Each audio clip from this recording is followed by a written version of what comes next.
ایک ڈاکٹر ہیں بڑے دبلے ہونے کے فضائل بتاتے ہیں, نیچے لوگوں نے لکھا پھر آپ کیوں موٹے ہو, کمنٹس میں نیچے لوگوں نے لکھا ہوا تھا جب اتنی فضیل ہے تو آپ خود کیوں اتنے موٹے ہو. آسان نہیں ہے, حالانکہ اس کا فوری فائدہ ہے.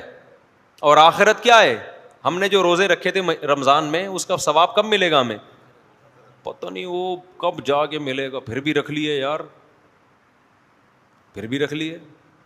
تو بھائی یہ بڑی پاورفل موٹیویشن ہے جس پہ فائدہ بھی نہیں نظر آ رہا, قربانی بھی بہت زیادہ, اور فائدہ بھی نظروں سے اوجھل, اور 2-4 لوگ اس پہ موٹیویٹ نہیں ہو رہے, کروڑوں انسان.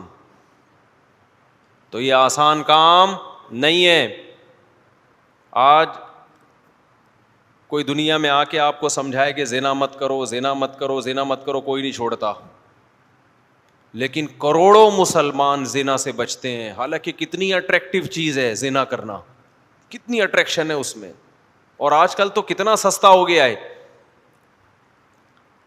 ٹھیک ہے زنا بہت پھیل گیا, اللہ تعالیٰ ہم سب کو محفوظ رکھے, لیکن مسلم قوم میں بچنے والوں کی تعداد ابھی بھی کرنے والوں سے زیادہ ہے. تو بچ کیسے, ایک آدمی بھی کیسے بچ رہا ہے, ایک آدمی بھی کیسے بچ رہا ہے بھائی, اچھا خاصا مشکل کام ہے, اس میں اٹریکشن اتنی ہے. لیکن آج بھی مسلمانوں میں غالب لوگ زنا سے بچتے ہیں. تو یہ کہاں سے موٹیویشن ملی ان کو, محمد صلی اللہ علیہ وسلم سے. کسی مذہب میں ایسی پاور نہیں ہے, عیسائیت میں طاقت ختم, عیسائی پادری روکتے ہیں لیکن ایسے روک رہے ہیں کہ ان کی روکنے کو کوئی نہیں سنتا, اور خود بھی بہت سے مبتلا ہوتے ہیں اس میں. ہندو پنڈتوں نے اپنی قوم کو ٹھیک نہیں کر سکے. وہ ہندو مذہب میں بھی زنا حرام ہے نا, لیکن کیا ہندوؤں میں بہت زیادہ زنا نہیں پھیل گیا؟ اتنا پھیل گیا کہ girl friend boy friend culture اتنا پھیل گیا کہ اس کو برا سمجھنا چھوڑ دیا انہوں نے. یہ تو بھائی نارمل ہے بھائی, یہ تو سب کی ہوتی ہے گرل فرینڈ, سب کا ہوتا ہے بوائے فرینڈ, نارمل بنا دیا. بھنگیوں چماروں والے کام کو کیا بنا دیا, گدھے گھوڑے والے کام کو کیا بنا دیا. گدھے گھوڑا ہی ہے نا, فزیکل ریلیشن ہوتا ہے, اور کوئی نکاح بکا گدھے میں نہیں ہوتا. میں ایک جگہ ڈیفینس میں بیان کر رہا تھا, گدھے گھوڑے کی کتے کی بہت مثال دی میں نے نا. اچھا بعد میں ہمارے گارڈ نے بتایا کہ پیچھے چند سفید ریش بزرگ بیٹھے ہوئے تھے, وہ جب بھی آپ مثال دیتے تھے گدھے کی کہتے تھے استغفر اللہ استغفر اللہ, یعنی ناراض ہو رہے تھے میرے اوپر, یہ مسجد میں بیٹھ کے گدھے گھوڑے کی بات کر رہے ہیں. تو انہوں نے مجھے سمجھایا, بھائی استاد جی آپ تھوڑا سا آپ ذرا کچھ شائستہ لہجے میں کائنڈلی کر کے نا, ڈیفینس میں بیان ہو رہا ہے تو ذرا یہ باز بہت برا لگ رہا تھا ان کو. تو میں نے کہا یار زنا کے خلاف میں بول رہا ہوں, اور میں بول رہا ہوں کہ نکاح کرنا انسانیت ہے, اور عورت سے صرف فزیکل ریلیشن ہو, اپنی خواہش پوری کرنا بغیر شادی کے, یہ گدھے گھوڑے اور معذرت کے ساتھ کتوں کا کام ہے نا. اب کیا کریں, کتا تو منہ سے نکلے گا میرا, یا تو کتوں سے یہ کام چھڑوا لو آپ, کیا خیال ہے, گدھوں سے کتوں سے گھوڑوں سے یہ کام چھڑوا لو, تاکہ یہ گدھے گھوڑے کتوں کا کام رہے نہیں. کام گدھے گھوڑوں کتوں والا کر رہے ہو بھائی, اور میں اس کو بہت خوبصورت مثالوں سے میں بولوں کہ غیر اخلاقی حرکت ہے. غیر اخلاقی حرکت اتنا ہلکا لفظ زنا کے لیے, زنا کے لیے اتنا غیر اخلاقی کیا ہے بھائی, اتنا سا غیر اخلاقی کام ہے تو اللہ کیوں کہہ رہے 100 کوڑے مارو زانی کو, اور شادی شدہ زنا کرے تو پتھروں سے مار کے اس کو رجم کرو. اتنا ہلکا کام ہے, اللہ میاں تو اس سے زیادہ سخت سزا دے رہے ہیں, میں تو صرف گدھا کہہ رہا ہوں. کیا خیال ہے بھائی, تو گدھا پہنے پر بھی پابندی لگا رہے ہو. کہہ رہے مسجد میں گدھا نہ بولے, یعنی مسجد کے لیے پھر مسجد سے باہر ایک الگ بیان ہو کہ اصل میں تو یہ گدھے ہیں, مسجد میں آتا ہی اس کے کنیت چینج کر دی جائے, اس کا لقب کیا کر دیں چینج, کہ یہ وہاں میں گدھا بولوں گا, یہاں جیسے ہی آئیں گے تو ڈنکی بولوں گا میں ان کو, ڈاگ. تو اتنا زیادہ اس زمانے میں بہت زیادہ جو ہے وہ یہ جو گیٹ اپ ہے نا, بہت زیادہ اچھا بنانے کی ضرورت نہیں. تھوڑا سا گالیاں افورڈ کرنا سیکھیں. دیکھو ہمارے ایک دوست تھے ٹرک اسٹینڈ میں, میں وہ تو گالیاں والیاں نہیں دیتا الحمد للہ, صرف گدھے کی حد تک ہی رکھتا ہوں. اور کسی فرد کو نہیں کہتا کہ وہ گدھا ہے. کوئی خدا نخواستہ زنا میں مبتلا ہے تو میں کسی کا نام لے کے نہیں کہتا کہ یہ گدھا ہے. یہ میرے اندر جرت نہیں ہے اور نہ میں اس کا اپنے آپ کو اہل سمجھتا ہوں. یہ جرنلی ایک حکم بیان کیا جائے گا. بھائی کوئی کسی برائی میں مبتلا ہے, ہمیں کہ اللہ ہو سکتا ہے توبہ کی توفیق دے دے بھائی, ہم سے اچھا ہو وہ, تو ہم نام لے کے تھوڑی کہہ رہے ہیں, جنرلی ایک حکم بیان کر رہے ہیں. تو وہ ٹرک اڈے میں نا ہمارے ایک دوست تھے, ان کا ٹرک اڈے میں بڑا بزنس تھا, درجنوں مزدور ان کے تحت نا. اب وہ بڑے اچھے فیملی سے تعلق ان کا, تو ان سے کاروبار ہی نہیں ہو رہا وہاں پہ نا, مزدوری قابو میں نہیں آ رہے ان سے. تو کہتے ہیں میں نے ان سے پوچھا آپ کا بزنس چل کیوں نہیں رہا؟ انہوں نے کہا یار یہاں بزنس کے لیے ضروری ہے موٹی موٹی گالیاں ملازمین کو صبح و شام نکالو پھر ہلتے ہیں یہ. اب وہ تھے خاندانی آدمی, وہ ملازمین کو کہتے تھے آپ لیٹ کیوں پہنچ رہے ہیں, آپ یہ کائنڈلی یہ جو سامان ہے یہ اٹھا کے ٹرک پہ بولے رکھ دیں. تو مزدوروں کو نا اس اسٹائل کی عادت رہی نہیں تھی وہاں. تو کہہ رہے وہاں تو ہم دیکھ رہے ہیں وہ جو گالیاں, وہ جو بدتمیزی, پھر جا کے وہ کام کرتے ہیں. کہ جو لیڈر ہیں, جن کو آپ فالو کر رہے ہیں, ان کی دعوت میں جان ختم ہو گئی ہے. لوگ ان کی دعوتوں پہ یقین نہیں کر رہے. میں یقین سے کہہ دوں اب امریکہ قانون بنا دینا کہ بدکاری حرام ہے, بدکاری اللیگل ہے, زنا اللیگل ہے, پھر بھی لوگ کریں گے. دیکھو آج یورپ میں قانون بن جائے, امریکہ میں قانون بن جائے کہ شراب اللیگل ہو گئی ہے, کتنے لوگ چھوڑیں گے؟ نہیں چھوڑیں گے لوگ. ہڑتال ہو جائے گی, اسٹرائک ہو جائے گی, لوگ بغاوت پہ اتر آئیں گے. لیکن محمد صلی اللہ علیہ وسلم نے ایک اعلان کیا تھا.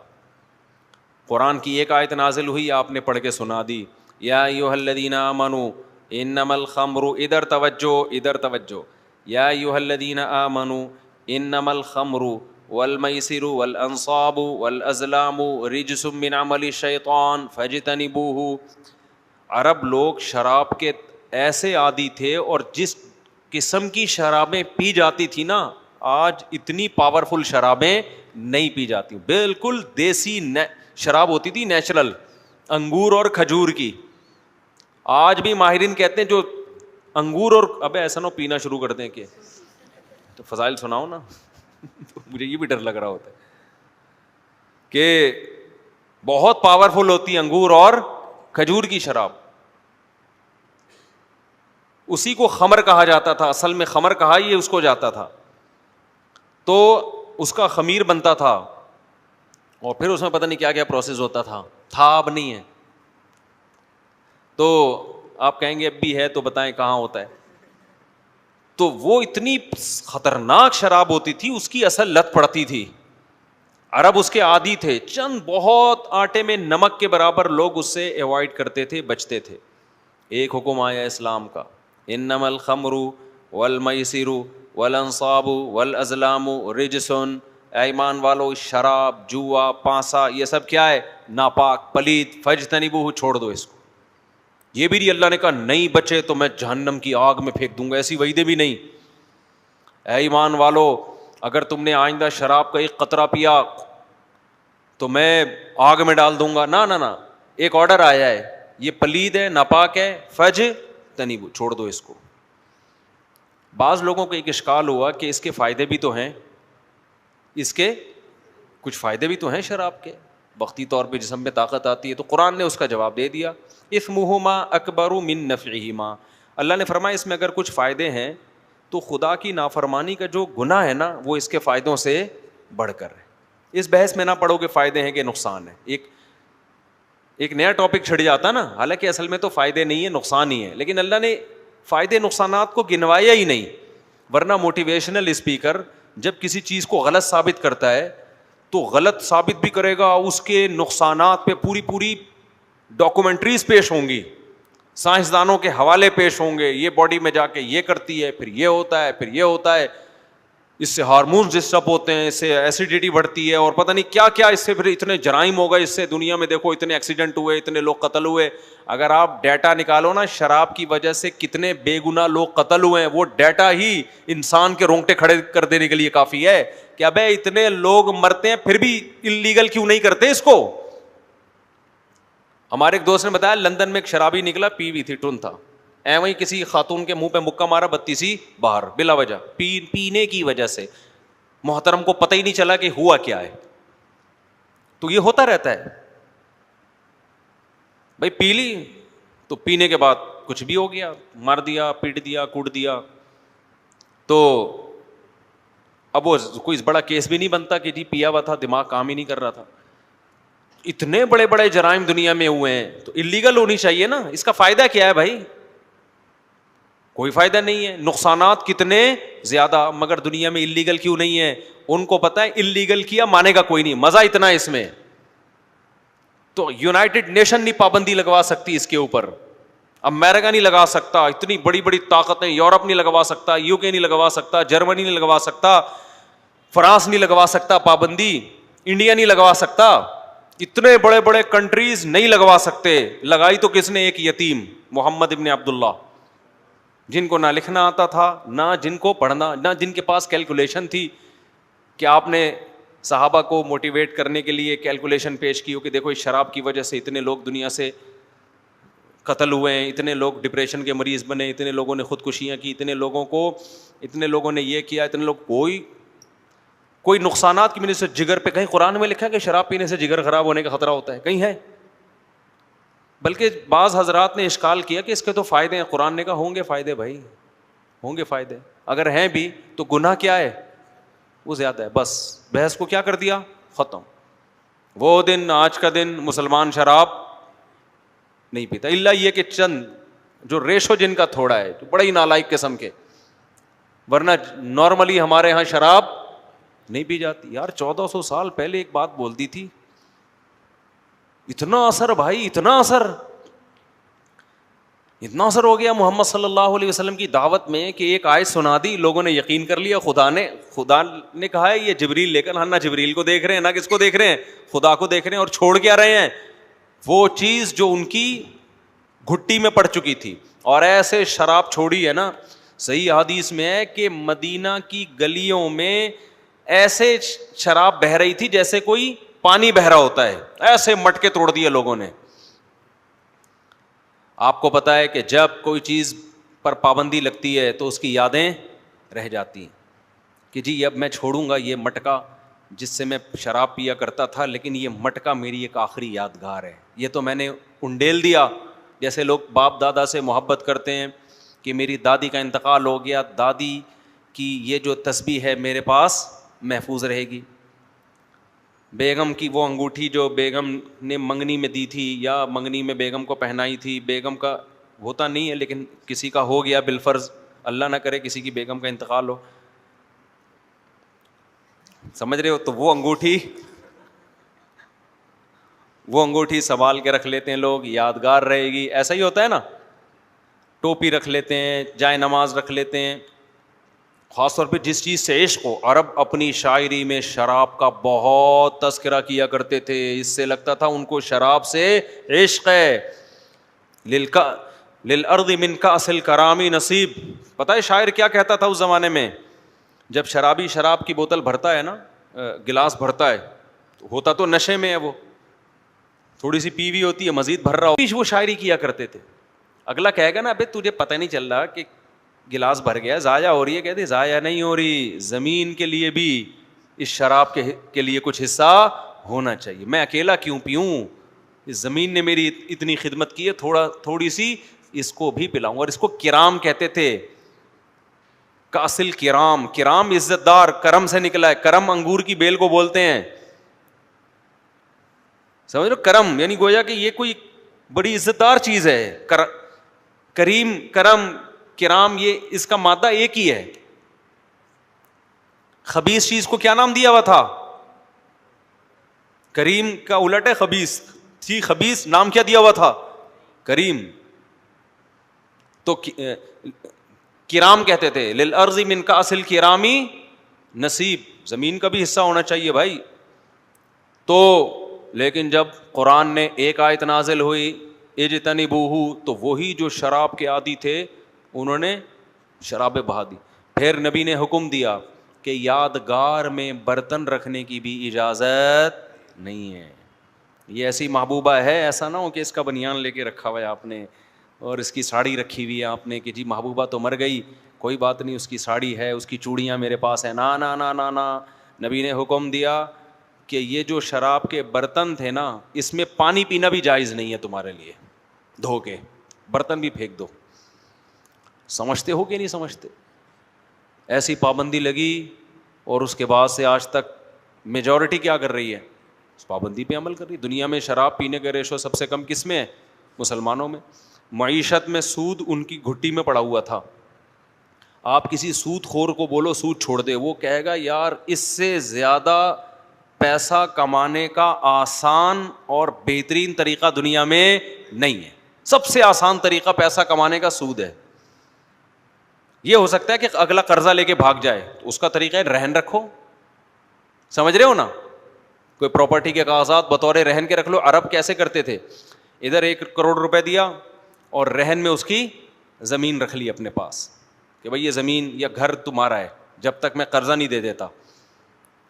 اب قرضہ ملنے کا بھی یقین ہے, نہیں ملا تو آپ یہ پراپرٹی آپ کی ہوئی اور اس پہ پروفٹ بھی مل رہا ہے. پھر اس پروفٹ پہ ڈبل پروفٹ. اس مہینے قسط نہیں دی, کوئی بات نہیں یار اگلے مہینے ڈبل دے دینا. آئی بات سمجھ میں؟ اگلے مہینے نہیں دی یار تمہیں میں چھوٹ دے رہا ہوں, اس سے اگلے مہینے کیا کر دینا؟ ڈبل کا ڈبل کر دینا. اضعافا مضاعفہ قرآن کہتا ہے, دگنا در دگنا کر کے لیتے تھے. آج بھی یہودی یہی کر رہا ہے. بینک میں ٹائم پہ کس جمع نہ ہو کیا لگتی ہے؟ پینلٹی. پھر وہ پینلٹی ملٹی پلائی ہوتی چلی جاتی ہے. دنیا میں جو سرمایہ دار آدمی ہوتا ہے, جس کے پاس پیسہ ہوتا ہے, اس کے لیے پیسہ کمانے کا سب سے آسان طریقہ کیا ہے؟ سود کمانا شروع کر دے. اس میں رسک زیرو ہے. اب بتاؤ ارب پتی لوگوں کے لیے, جو کروڑ پتی لوگ ہیں, ان کے لیے تو بہت, اور عرب میں یہ تھا, سود بہت ہو گیا تھا. یہودیوں نے اس کو بہت پروموٹ کیا تھا سود کو. قرآن کی ایک آیت نازل ہوئی. اچھا سود کے اگینسٹ کیا ہے؟ مزاربت ہے, مشارکت ہے. اس میں بڑی ٹینشن ہے بھائی. اس میں کیا ہے؟ فل ٹینشن. ٹینشن یہ ہے کہ نفع میں بھی پرسنٹیج. اب کبھی پروفٹ زیادہ ہو رہا ہے, کبھی پروفٹ کم ہو رہا ہے. کم ہو رہا ہے تو آپ کا مہنگائی بڑھ رہی ہے, پروفٹ کم ہو رہا ہے تو آپ کا بھی کم ہو رہا ہے. انویسٹر کی ایسی کی تیسی ہو رہی ہے کہ نہیں ہو رہی؟ فائدہ کس کا ہو رہا ہے؟ غریب کا ہو رہا ہے. وہ محنت زیادہ کرے گا تو پروفٹ مارجن بڑھے گا تو اس کا بھی بڑھے گا نا. اب مجھے ایک بات بتاؤ, میں 1 لاکھ روپے آپ کو دیتا ہوں, بولتا ہوں مجھے ہر مہینے 2000 روپے چاہیے. اب آپ محنت زیادہ کرو کم کرو, پروفٹ اس کا رزلٹ نکلے نہ نکلے, مجھے میرا 2000 ملے گا. میرے تو مزے لگ گئے. آپ کی رقم اگر ڈوب گئی قدرت کی طرف سے, کچھ بھی ہو گیا, آپ 2000 کے پابند ہو گئے, الٹا اور قرضہ چڑھے گا آپ کے اوپر. غریب آدمی کا بیڑا غرق ہوا کہ نہیں ہوا؟ پھر وہ اس قرضے کو اتارنے کے لیے غفار سے قرضہ لے گا, 2000 وہاں. تو کیا ہوتا ہے, بہت سے لوگ, سارے ضروری نہیں ہے لیکن بہت سے لوگ قرضے در قرضوں میں جکڑتے چلے جائیں گے. لیکن اسلام نے کیا کہا کہ رسک کون لے گا؟ انویسٹر. میں اگر پیسہ دے رہا ہوں, نقصان ہوا تو اس کا نہیں ہوگا جو آپ سے قرضہ لے کر گیا ہے. ٹوٹلی نقصان کون اٹھائے گا؟ انویسٹر اٹھائے گا. اللہ میاں نے کہہ دیا کہ پیسے سے جب پیسہ کمانا ہے تو رسک لیے بغیر, یہ نہیں کہ ہاتھ پہ ہاتھ رکھ کے بیٹھے گے جی میں نے 1 لاکھ روپے دیا, وہ جائے بھاڑ میں, جو مرضی کرے, فائدہ ہو نقصان ہو. نا نا نا نا نا. جب آپ 1 لاکھ روپے کسی کو پکڑاؤ گے یا 1 کروڑ پکڑاؤ گے, آپ تسبیح لے کے بیٹھ جاؤ گے, یا اللہ اس کو نقصان نہ ہو جائے, کیونکہ نقصان اس کمبخت کا نہیں ہوگا, نقصان کس کا ہوگا؟ میرا ہوگا. یہ تو آ کے کہہ دے گا حضور سارے ڈبے بارش میں بہہ گئے. میں نے جس قیمت پہ گولڈ اٹھایا تھا بیچنے کے لیے, حضور گولڈ اتنا مہنگا ہو گیا ہے کہ اب اس قیمت پہ مجھے مل ہی نہیں رہا. اگر میں لیتا ہوں تو پروفٹ کا مارجن کم کرنا پڑے گا. تو حضور حضور کر کے بیٹھا رہے گا. بیڑا کس کا غرق ہو رہا ہے؟ انویسٹر کا, جو پیسے والا ہے. اور اس کا بیڑا غرق ہو, نقصان نہیں ہے کیونکہ پیسہ ہے نا اس کے پاس, یہ تو بیٹھ کے پیڑے کھا رہا ہے. اس کا بیڑا غرق اگر ہو جائے تو وہ کہاں سے بھرے گا؟ اس کے پاس پیسہ ہوتا تو آپ سے تھوڑی لینے کے لیے آتا. وہ تو غریب سے غریب تر ہوتا چلا جائے گا نا. تو سود میں کیا ہوتا ہے؟ غریب غریب سے غریب تر, امیر امیر سے امیر تر. اس پر میں بہت ڈیٹیل میں بیان کر چکا ہوں کہ اسلامی نظام معیشت میں کیسے اکانومی جو ہے نا وہ بیلنس رہتی ہے. یہ بھی میرا ٹاپک نہیں ہے, ورنہ اس پر میں 1.5 گھنٹے کا بیان کر چکا ہوں. وہ غیر مسلموں نے بھی بیان سنا ہے وہ, اور بعض غیر مسلموں کے بڑے زبردست تبصرے آئے تھے اس کے اوپر کہ اسلام نے 1400 سال پہلے اتنا بہترین نظام معیشت کو بیلنس کرنے کے لیے دیا, یہ ایک معجزہ ہے اسلام کا, 1400 سال پہلے دیا, جو آج ماہرین کہہ رہے ہیں یار یہ اس سے بہتر کوئی نظام دنیا میں ہو نہیں سکتا, مگر اس کو اختیار کیوں نہیں کرتے؟ کیونکہ اس لیے نہیں کرتے کہ اسلام جو حکم دیتا ہے وہ پوری انسانیت کو دیکھتا ہے, جبکہ لاس جو بنتے ہیں نا وہ بنانے والے سب سے پہلے کس کا فائدہ دیکھتے ہیں؟ اپنا. ان کو پتا ہے یار اگر ہم نے سود پہ پابندی لگا لی سب سے پہلے بیڑا کس کا غرق ہوگا؟ ہم جو بڑے بڑے سرمایہ دار ہیں. تو کون اپنے خلاف قانون بناتا ہے؟ شراب پہ پابندی لگ گئی, انسانیت کا فائدہ ہے یا نہیں ہے؟ لگتی کیوں نہیں ہے؟ جو لگانے والے اسمبلی میں وہ سارے پی کے آئے ہوتے ہیں, کہیں گے یار ہم نے تو پیے بغیر ہمارا تو اسمبلی کا اجلاس نہیں ہوتا. تو یہ ممکن نہیں ہے نا, اس لیے قانون سازی ہمیشہ کس سے کروانی جائے گی؟ خدا سے, جو انسانوں سے بالاتر ہے, وہ سب کا دیکھتا ہے, چند لوگوں کے مفاد نہیں دیکھتا وہ. تو محمد صلی اللہ علیہ وسلم نے اعلان کر دیا. دیکھو آپ صلی اللہ علیہ وسلم تو بہت اقلیت میں تھے نا, آپ کو کیا ضرورت تھی سود پہ پابندی لگانے کی ہے؟ آپ کو کیا ضرورت تھی شراب پہ پابندی لگانے کی؟ جو باطل آدمی ہوتا ہے, آپ سیاستدانوں میں دیکھ لو, سیاستدان ووٹ لینے کے لیے, اپنے فینس کو بڑھانے کے لیے لوگوں کے مخالف بات کرتے ہیں یا لوگوں کی جو ضرورتیں ہیں ان کو پورا کرنے کے ان سے وعدے کرتے ہیں؟ بتاؤ, وعدے کرتے ہیں نا. کبھی آپ نے ایسا سیاستدان دیکھا جو شرابیوں میں تقریر کر رہا اور کہہ رہا آپ مجھے ووٹ دیں میں سب سے پہلے شراب بند کرواؤں گا؟ اس کو پتا ہے شرابی مجھے ووٹ نہیں دیں گے. تبھی یورپ امریکہ میں جو ووٹ لیے جاتے ہیں اس میں شراب زنا کا ذکر نہیں ہوتا کہ آپ ہمیں ووٹ دیں ہم زنا پہ پابندی لگا دیں گے, گدے گھوڑوں والا کام ہے, لوگ دیں گے ہی نہیں ووٹ. اب تو کیا بات کر رہا ہے یار, سب میری گرل فرینڈ اور میں تو تجھے نہیں دیں گے, لوگ یہ کہیں گے نا. آپ گٹکے والوں میں تقریر کر رہے ہو مجھے ووٹ دو میں گٹکوں پہ پابندی, گٹکے والا کہے گا بھائی تو گٹکا کھا لیتا نا تو ایسی باتیں نہ کر, یہ سب گٹکا نہ کھانے کی وجہ سے ہوتا. ہمارے نبی پوری دنیا کا ویژن آپ کو دیا گیا, پوری دنیا میں اسلام کو غالب کرنا ہے. اب لوگوں کو اپنا ہمنوا بنانا ہے, سب سے پہلے اپنا فالوورز بنانا ہے, تو اس کے لیے تو وہ بات کرنی چاہیے نا جس میں لوگ اس کو ایکسیپٹ کریں. لوگوں کی خواہشات آپ چھڑوائیں گے تو لوگ تو آپ سے کٹیں گے نا, کیا خیال ہے؟ لیکن آپ کیا کہہ رہے ہیں بھائی میں اللہ کا نبی ہوں شراب چھوڑ دو, تبھی تو مشرکین آ نہیں رہے دین کی طرف. بھائی شراب چھوڑنی پڑے گی, بھائی یہ کیسا دین ہے یار؟ زنا چھوڑنا پڑے گا, بھائی یہ کیسا دین ہے؟ سود چھوڑنا پڑے گا, بھائی یہ کیسا دین ہے؟ بت پرستی چھوڑنی, ساری چیزیں عرب کے اگینسٹ جا رہی ہیں. یہ فرق ہوتا ہے ایک پیغمبر میں اور ایک سیاسی لیڈر میں. آج کل کے بھی موٹیویشنل اسپیکر میں دیکھتا ہوں وہ کبھی وہ بات نہیں کرتے جو ان کی عقل ٹھیک کہہ رہی ہوتی ہے, وہ ٹھیک بھی اسی کو کہتے ہیں جس کو پبلک ٹھیک سمجھتی ہے, اس پہ موٹیویٹ کر رہے ہوتے ہیں. تبھی واہ واہ واہ واہ سبحان اللہ لوگ لگا رہے ہوتے ہیں, انگلش میں سبحان اللہ کہہ رہے ہوتے ہیں, ویری گڈ, زبردست, کلیپنگ ہوتی ہے. حالانکہ بہت سی چیزیں ان کی عقل کہتی ہے کہ یہ غلط ہے, لیکن ان کو پتا ہے اگر ہم نے یہ کہنا شروع کر دیا تو جو لوگ ہماری اسپیچ سننے کے لیے آئے ہیں وہ مارکیٹ سے شارٹ ہو جائیں گے, وہ نہیں کریں گے کبھی. بہت سی چیزیں ہیں جو 2 اور 2 4 کی طرح غلط ہیں, مگر آج کے موٹیویشنل اسپیکر ان کو غلط نہیں کہتے. وہ کہتے ہیں اتنا اچھائی کو پروموٹ کرو, اس اچھائی کو پروموٹ کرو جس کو لوگ عملاً اچھا سمجھتے ہوں. سمجھتے ہیں بات کو, جس کو لوگ کیا سمجھتے ہوں, پریکٹیکلی سمجھتے ہوں کہ یہ اچھا ہے. لیکن پیغمبر ان تمام پابندیوں سے آزاد. ابراہیم علیہ السلام نے جب دعوت دی نا کہ ان پتھروں کے بتوں کے سامنے مت جھکو, تو قوم نے کیا کہا کہ اے ابراہیم کیا آپ سیریسلی ایسا کہہ رہے ہیں, امنت من اللاعبین, یا مزاح کر رہے ہیں؟ لوگوں کو یقین نہیں آیا کہ یہ کیسی بات کر رہے ہیں. اس کی مثال ایسے جیسے آپ نے کوئی ورکشاپ کی اور موٹیویشن کی ایک تقریر رکھی, اس میں سب اپنی اپنی گرل فرینڈس کے ساتھ پہنچ گئے نا. اب آپ کہہ رہے ہیں کہ گرل فرینڈ مت رکھو, تو لوگ بولیں گے سر آپ مذاق کر رہے ہیں, یہ سیریس ہے, مذاق کر رہے ہیں؟ کیونکہ یہ ایسا مذاق, وہ کسی نے نا اس عید سے ایک دن پہلے نا وہ چلا دیا, یہ دفعہ تو 29-30 روزے ہوئے نا, شکر کرو 30 ہو گئے پورے, ورنہ اس دفعہ میرا خیال تھا کہ پورا ایک بیان داغ دوں گا میں, کیونکہ چاند کا وجود ہی نہیں تھا, بالکل ناممکن تھا اس کا نظر آنا. تو جہاں بھی نظر آیا ہے نا, تھا ہوا نہیں کہیں بھی دنیا میں, جہاں بھی نظر آیا نظر آنا ممکن ہی نہیں ہے. کسی بھی فلکیات کے ماہر سے پوچھ لیں, وہ کہہ رہا ہے ممکن ہی نہیں تھا نظر آنا.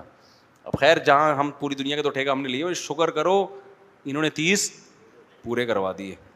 تو خیر ورنہ بہت ہی مسئلہ کھڑا ہو جاتا ہے اس دفعہ تو خیر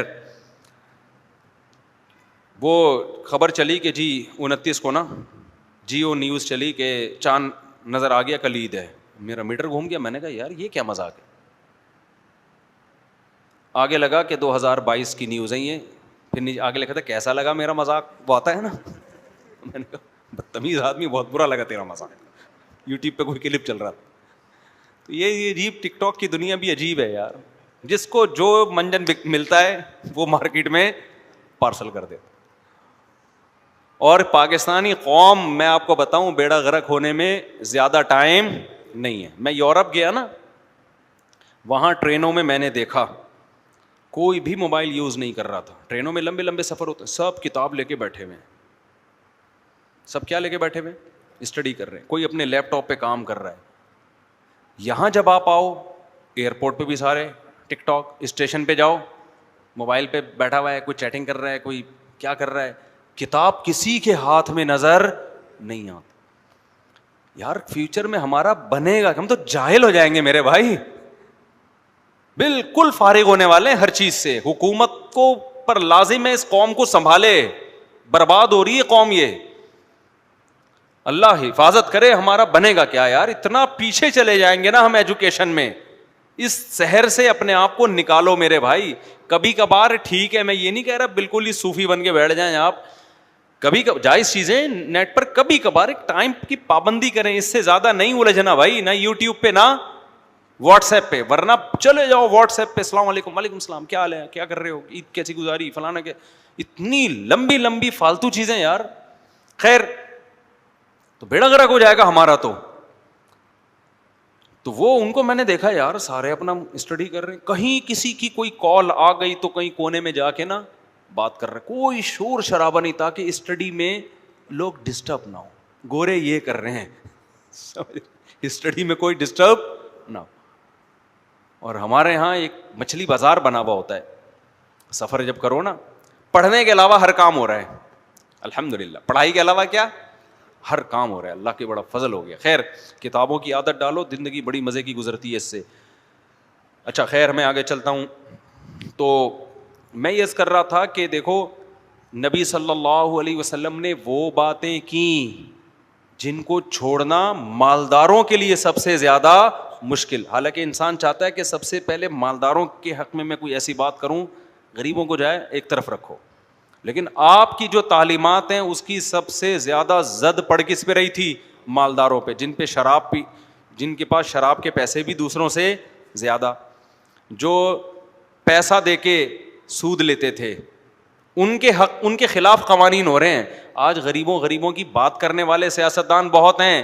قانون سازی ایسی کریں جس سے غریب کو فائدہ ہو. یہ قانون سازی نہیں ہوتی ہمارے یہاں. قانون سازی میں ہمیشہ مالدار کا مفاد دیکھا جاتا ہے.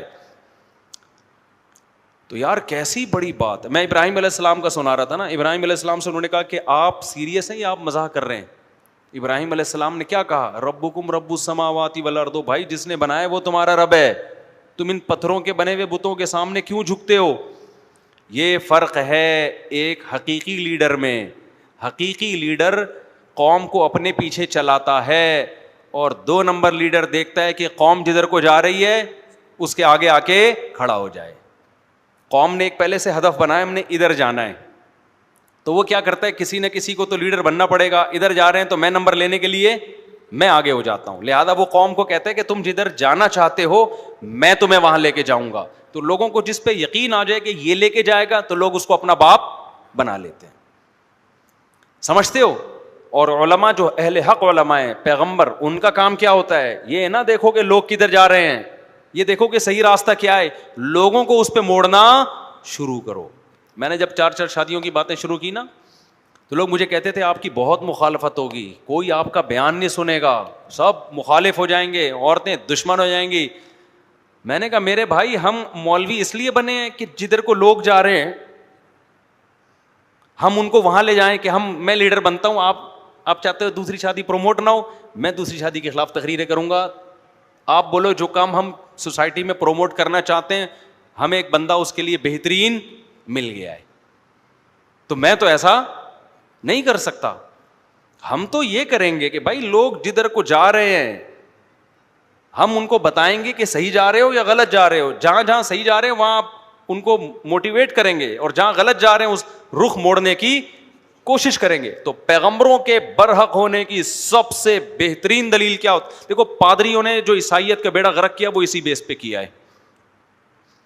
پادریوں نے جو عیسائیت کا بیڑا, جب پادریوں نے دیکھا نا کہ عیسائی لوگ خواہشات نفسانیہ کے غلام بن رہے ہیں اور ادھر جا رہے ہیں ادھر جا رہے ہیں, مذہب سے بیزار ہو رہے ہیں, تو انہوں نے کیا کیا, مذہب میں چینجنگ شروع کر دی.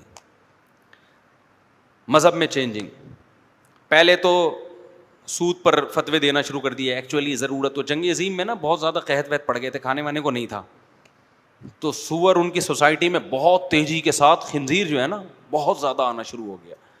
پہلے بھی کھاتے ہوں گے کچھ چھپ چھپا کے, لیکن پھر تو بہت. حالانکہ اسلام نے حرام کھانے کی اجازت کس صورت میں دی؟ جب مرنے لگو. بالکل پہلے سے ایسا ہی ہے کہ جب مرنے لگو تو جان بچانے کے لیے دو نوالے.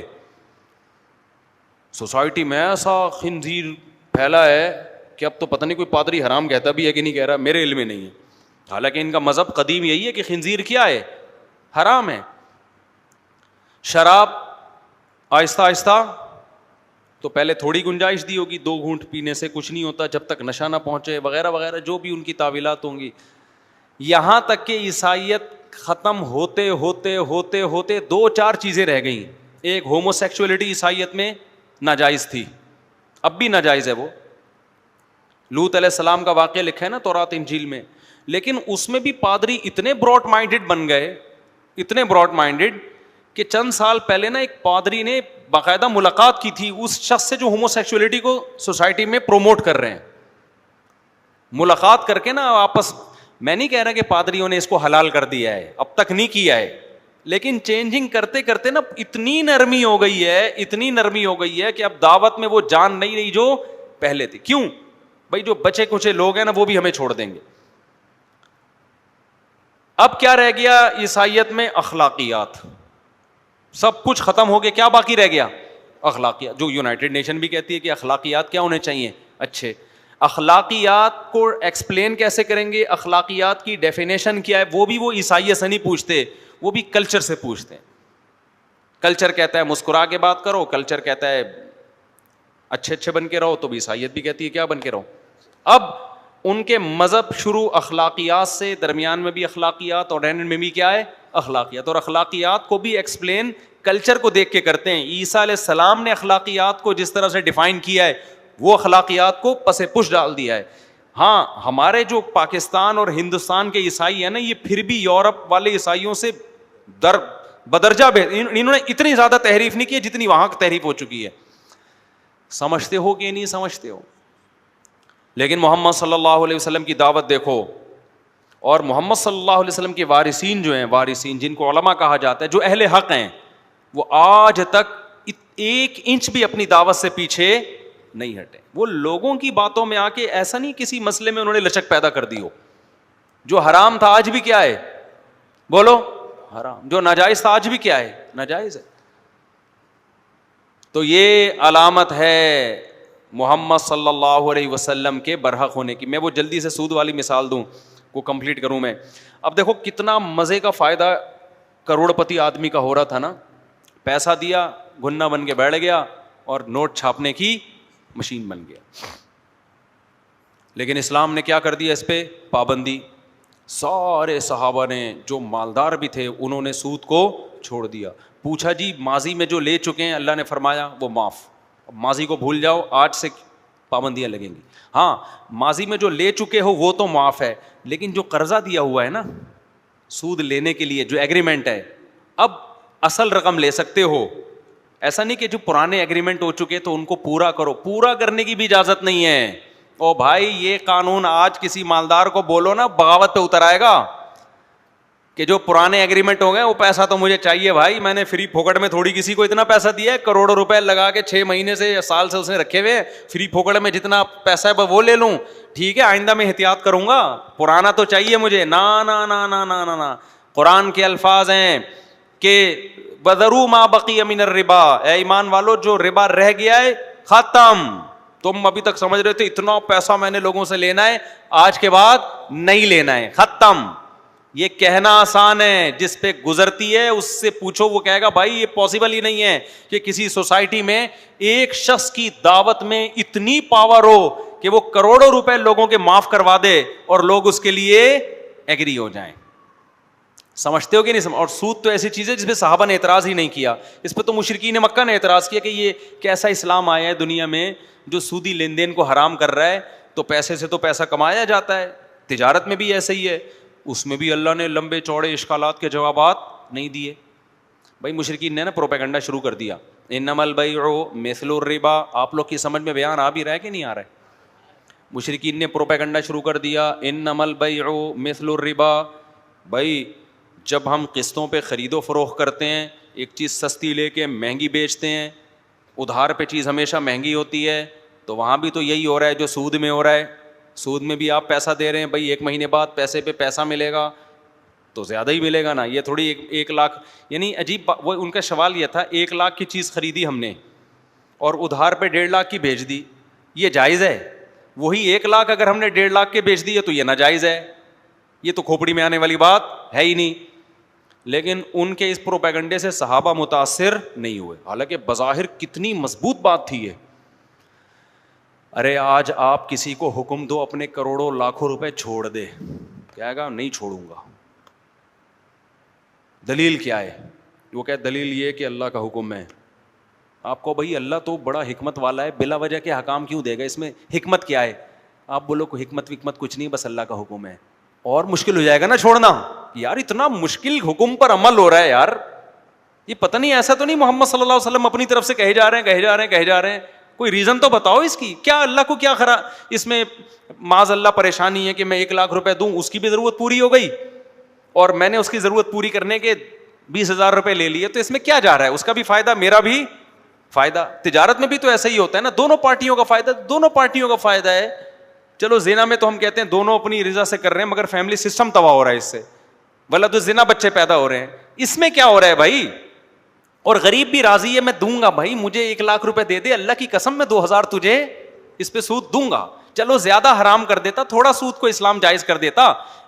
مشرکین کہتے تھے عجیب بات ہے, 1 لاکھ کی ہم ایک چیز خریدیں 1.5 کروڑ کی بیچیں, اس پہ اسلام کو اعتراض نہیں ہو رہا, حالانکہ اس میں تو غریب کا بیڑا غرق ہو رہا ہے بظاہر. آج مجھ سے کسی نے پوچھا کہ حضرت میں ایک چیز پروڈکٹ بناتا ہوں, مجھے 1.5 روپے کی پڑتی ہے, میں بیچتا 4 روپے کی ہوں, یہ جائز ہے اتنی مہنگی کر کے؟ میں نے کہا جائز ہے. کہہ رہے کیوں, اس میں اگلے کا نقصان نہیں ہے؟ میں نے کہا نقصان جب ہے جب وہ تم سے خریدنے پر مجبور ہو, وہ آپ سے نہ خریدے, وہ دوسری دکان سے خرید لے. کہہ رہے ہاں یہ تو ہے, وہ وہاں سے خرید لے گا. میں نے کہا آپ خود ہی کم بیچنے پہ مجبور ہو جاؤ گے. نہیں بھی مجبور ہوتے تو آپ کی چیزیں آپ بولو میں دیتا ہی نہیں. میں اگر یہ پگڑی بولوں میں 5 ارب کی بیچ رہا ہوں, تو آپ بولو گے یار یہ تو ظلم ہے, یہی بولو گے نا. کیا خیال ہے, کون چاہتا ہے اپنے اوپر ظلم ہو؟ ہاں ایسی کسی نے چیزیں اسٹور کر لیں, آٹا اسٹور کر لیا, لوگ بھوک سے مر رہے ہیں, اور میں کہوں 1 بوری میں 1 کروڑ کی بیچوں گا, اب یہ کیا ہے؟ ظلم ہے. اب یہ حرام ہے, حدیث میں منع کیا گیا ہے. نارملی یہ ظلم نہیں ہے, لیکن جہاں ذخیرہ اندوزی ہو, لوگ ترس جائیں اس چیز کو, پھر اپنی منہ مانگی قیمتوں پہ بیچنا, یہ ظلم ہے. اس سے حدیث میں بھی منع کیا گیا ہے. کہ نارملی تو تجارت میں حدیث میں آتا ہے ان اللہ هو المسعر, چیزوں کے نرخ اور قیمتیں اللہ خود متعین کرتا ہے. آپ زیادہ بڑھاؤ گے تو آپ ہی کی تجارت کا نقصان ہوگا, خود بخود نیچے آؤ گے. تو یہ ایک الگ ٹاپک ہے. خیر, لیکن محمد صلی اللہ علیہ وسلم نے سود کو حرام کر دیا. بڑے لوگوں کے مسئلے خراب ہونا شروع ہو گئے. بھائی یار بیٹھے بیٹھے نوٹ چھاپتے تھے, اور نقصان کیا ہو رہا ہے؟ اسلام نے کہا اگر انویسٹمنٹ کرنی ہے تو شرکت یا مضاربت کی بیس پہ, دونوں میں رسک ہے. اس کو نقصان ہو گیا, اور نقصان کا خطرہ ایسے میں زیادہ ہوتا ہے. خطرہ بھی کیا ہوتا ہے زیادہ, کیونکہ اب اس کو پتہ ہے سارا نقصان ہوگا کس کا. لوگ آتے ہیں نا ہم سے مسئلہ پوچھتے ہیں کہ جیسے میں حضرت پیسے دوں, اگر میں اس کو نقصان کا ذمہ دار نہ بناؤں تو وہ تو پھر صحیح طرح کام ہی نہیں کرے گا, اس کو پتہ ہے نقصان تو سارا انویسٹمنٹ کا ہے. تو میں کہنے کا پھر خود ہی کام کر لو بھائی, شریعت کو حکم چینج تھوڑی ہو سکتا ہے. کسی اور کا پیسہ جب انسان لگاتا ہے تو اس میں نقصان کا خطرہ ویسے بھی بڑھ جاتا ہے. اس کو پتہ ہے مزدور کو میرا ٹکے کا نقصان نہیں ہے, تبھی تو ہر ایک مہینے بعد آ کے بتا رہتا ہے حضور حاصل کچھ بھی نہیں ہوا. پہلے تو بڑے سنہری باغ دکھا رہا ہوتا ہے, یہ ہو جائے گا یہ ہو جائے گا, اس کے بعد رو رہا ہوتا ہے. تو سارا نقصان سرمایہ دار کا ہے یا نہیں ہے اسلامی نظام میں؟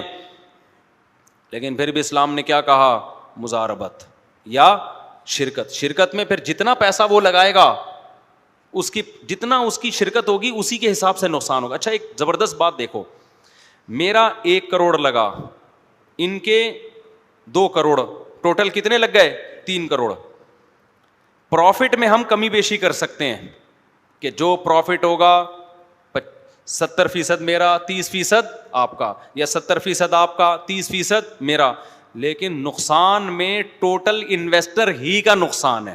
اگر نقصان ہوا نا تو 2 ان کے 1 میرا, 2/3 نقصان یہ اٹھائے گا, 1/3 نقصان میں اٹھاؤں گا, کیونکہ ٹوٹل انویسٹمنٹ میں 1/3 میرا لگا ہے, 2/3 ان کا لگا ہے. تو جتنا پیسہ زیادہ ہے اسلام کہتا ہے چپت بھی تجھے ہی اتنی بڑی لگے گی. نہیں آ رہی سمجھ میں؟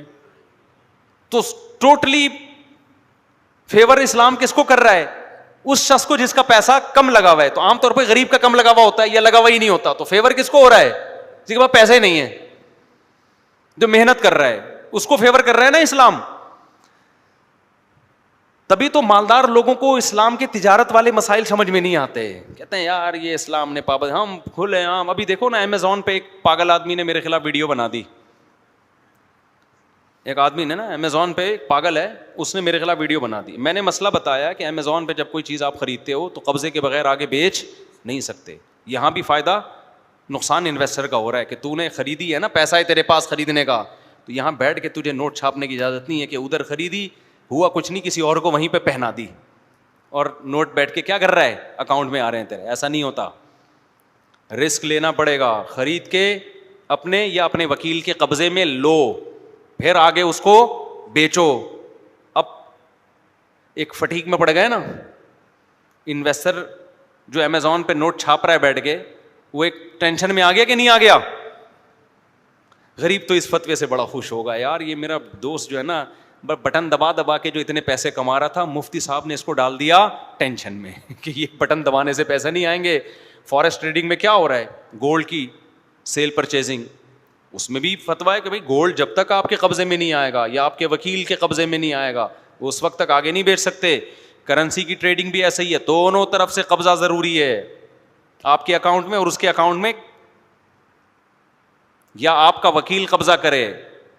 تو اس میں بھی ایسا نہیں ہو سکتا کہ یہ بے صرف کہلاتی ہے نا, تو دونوں طرف سے قبضہ ضروری ہے.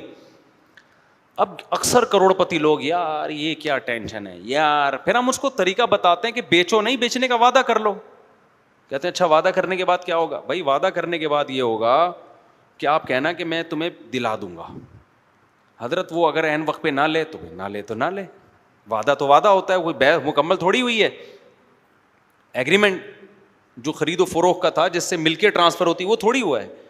اس پہ ایک صاحب نے میرے خلاف کلپ بنا دیا کہ بھائی یہ جو نبی صلی اللہ علیہ وسلم نے کہا ہے نا کہ قبضے سے پہلے مت بیچو, تو وہ اس لیے نبی نے منع کیا ہے. ایک تو مفتی تو پتھر اٹھاؤ مار نکلتا ہے پاکستان میں, تو وہ اس لیے نبی صلی اللہ علیہ وسلم نے منع کیا ہے کہ پتہ نہیں کیا چیز ہو وہاں پہ, جب آپ دیکھ لو پہلے قبضہ کر کے کہ ہے بھی یا نہیں, ورنہ آپ کو نقصان ہو سکتا ہے. اس نقصان سے بچانے کے لیے آج تو پتہ ہوتا ہے بھائی کمپنی کی چیز ہے, سب کو پتہ ہے اس میں جھوٹ اور دھوکہ نہیں ہو سکتا. نیچے لوگوں نے کہا واہ, اور میرے خلاف نا کہ یہ اشارہ میری طرف ہی تھا کہ یہ مولویوں نے دین کو مشکل بنا دیا, یہ کر دیا وہ کر دیا. تو وہ یہ پاکستان میں جو جس فیلڈ کا نہیں ہے اس کو ٹانگ اڑانی ہے لازمی. نیچے لوگوں نے کمنٹس لکھے ہوئے زبردست, ویل ڈن. او بھائی یہ نبی نے جو منع کیا نا قبضے سے پہلے بیچنے پر, اس کی وجہ یہ نہیں ہے کہ پتہ نہیں کیا نکلے. یہ تو ایک الگ چیز ہے, اس کو خیار رویت کہتے ہیں. اسلام آپ کو یہ حق دیتا ہے کہ آپ نے جو چیز دیکھے بغیر خریدی ہے, جب دیکھا تو اس کو واپس کرنے کا حق رکھتے ہو آپ, یہ ایک الگ بحث ہے. وہاں دھوکے سے اس طرح سے بچایا ہے. اس کا اصل وجہ یہ ہے کہ نبی صلی اللہ علیہ وسلم نے الخراج بالضمان, کہ جس چیز کا بھی آپ پروفٹ اٹھا رہے ہو اس کا رسک لینا ضروری ہے. قبضے سے پہلے وہ چیز آپ کے رسک میں نہیں آتی, زمان میں نہیں آتی. دیکھو گندم جو ہے نا, گندم کی ایک بوری ہے, میں نے اس میں سے 1 کلو خرید لیا آپ سے کہ یہ اس بوری میں سے 1 کلو گندم کس کی ہے, میری. ابھی میں نے اس کو نکالا نہیں الگ, وہ اسی کے اندر مکس ہے. آگے میں نے کسی اور کو پہنا دی کہ 10 کلو یہ میں نے لی تھی 100 روپے کی, 1 کلو میں نے 100 روپے کی لی گندم, ابھی قبضے میں لیے بغیر میں نے وسیم کو بول دیا یہ میں نے 110 کی آپ کو بیچی. اب بتاؤ اس دوران وہ گندم اگر ہلاک ہو جاتی, نقصان کس کا ہوتا؟ دکان والے کا ہوتا. رسک وہ اٹھا رہا ہے اور پیڑے کون کھا رہا ہے؟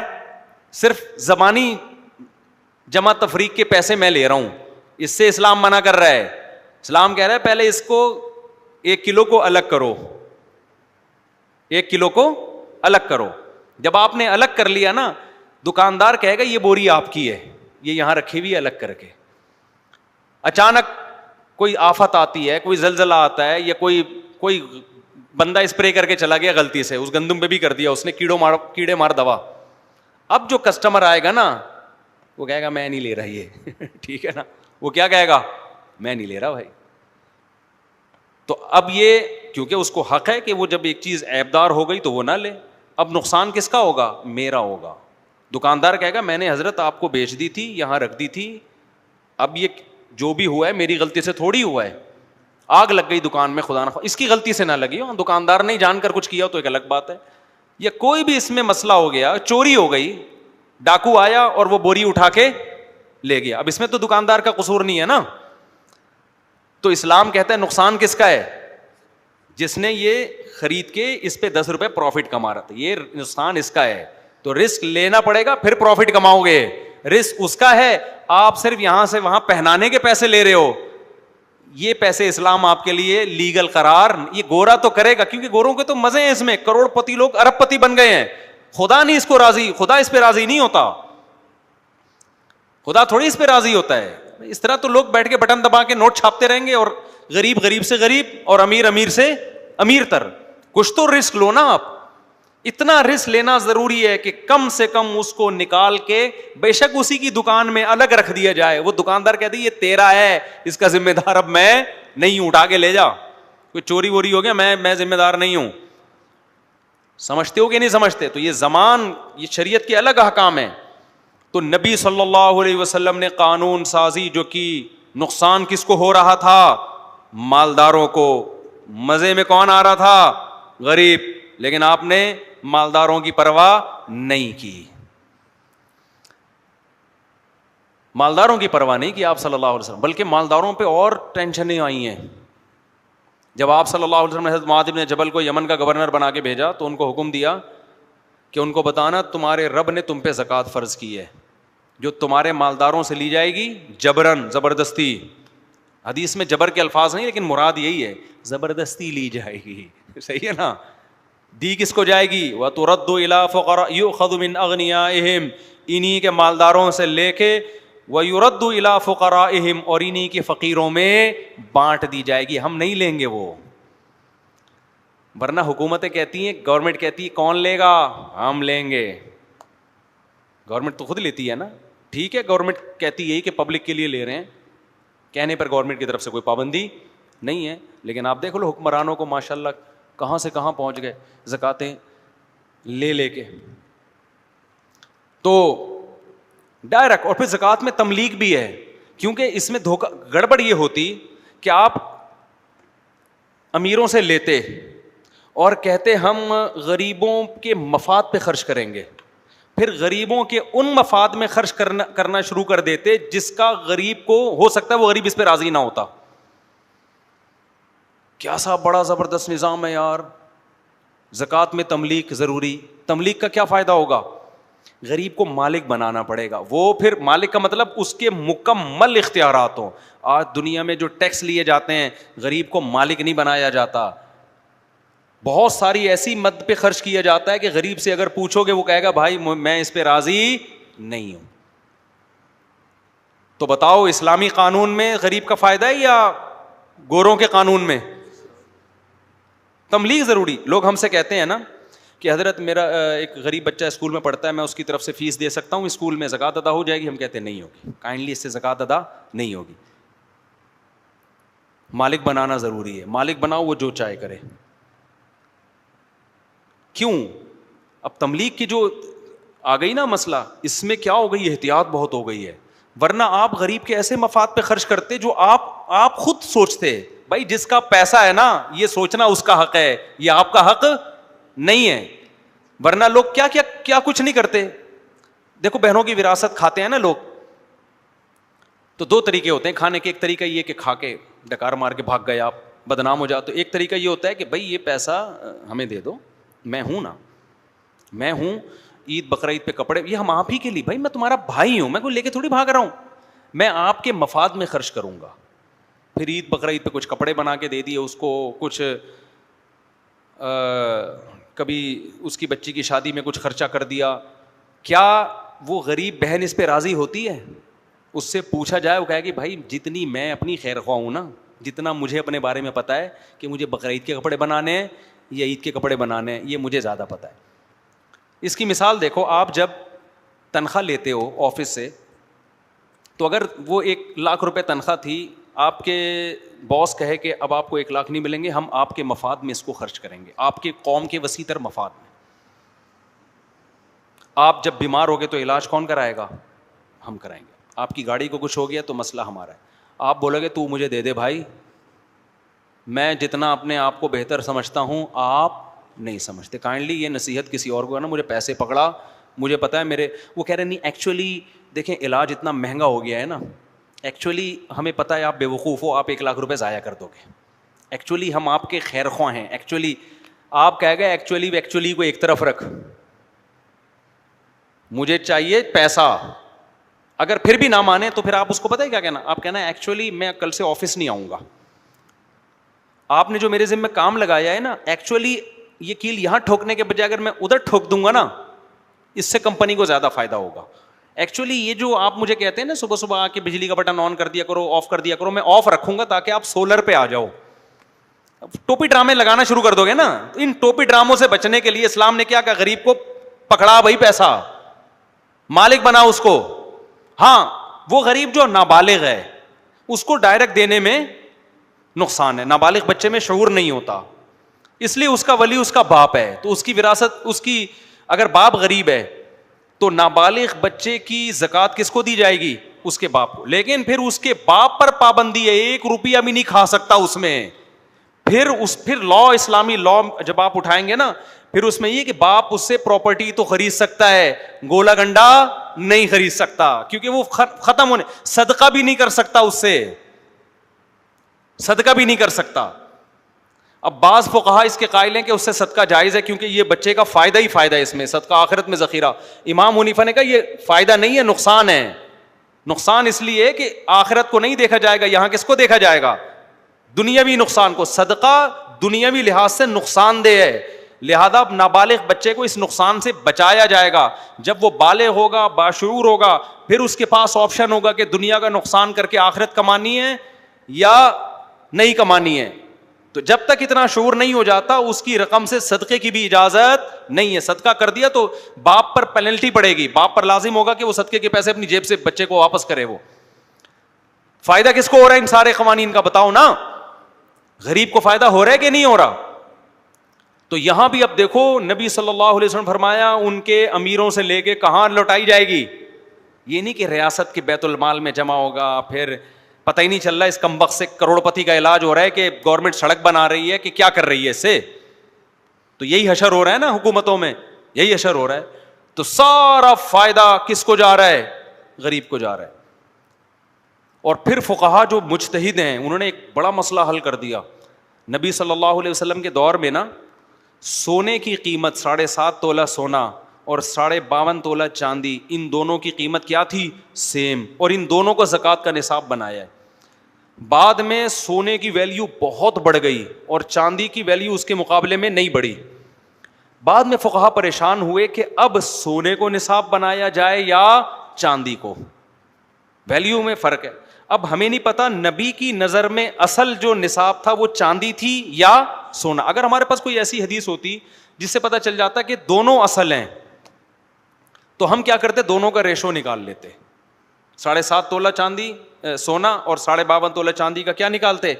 ویلیو کا ریشو, کہ بھی دونوں اصل ہیں تو اب دونوں کی قیمت میں فرق ہو گیا تو ریشو نکال لو. لیکن اس بات کا امکان ہے کہ اصل پیغمبر کی نظر میں چاندی ہو. 7.5 تولے کو اس لیے معیار بنایا ہو کہ وہ اس وقت 52.5 تولے چاندی کے برابر تھا. یہ ممکن ہے یا نہیں؟ یہ بھی ممکن ہے کہ اصل 7.5 تولہ ہو. 52.5 کو اس لیے معیار بنایا کہ وہ 7.5 کے بولو برابر. اب فقہا پریشان ہوئے تو فقہا نے کیا کیا؟ 52.5 تولے چاندی کو بنایا. وجہ اس کی یہ کہ جب انہوں نے اجتہاد کیا, دیکھا قرآن و سنت ہر جگہ فیور کس کو دے رہا ہے؟ غریب کو. نہیں یہی بات سمجھ میں؟ آج کے جو مذہبی اسکالرز آ رہے ہیں نا, جو ریفرنسز کے ساتھ باتیں کر رہے ہیں, ان کے پاس ریفرنسز ہیں, وہ فہم وہ عقل ان کے پاس نہیں ہے جو اللہ نے مجتہدین کو دی تھی.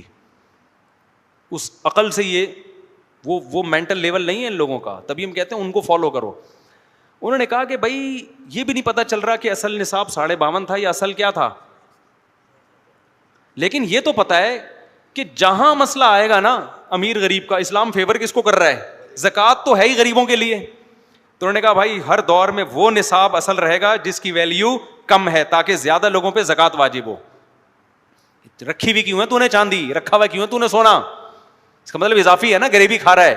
تو نکال اس سے ان لوگوں کو کا حق جن کے پاس یہ چاندی یا سونا نہیں ہے, کیونکہ 7.5 تولے کو نصاب بنایا جائے تو بہت کم لوگوں پہ زکوٰۃ واجب ہوگی, جبکہ مالدار تو بہت زیادہ ہیں اور بہت سارے غریب زکاتیں لینے سے محروم.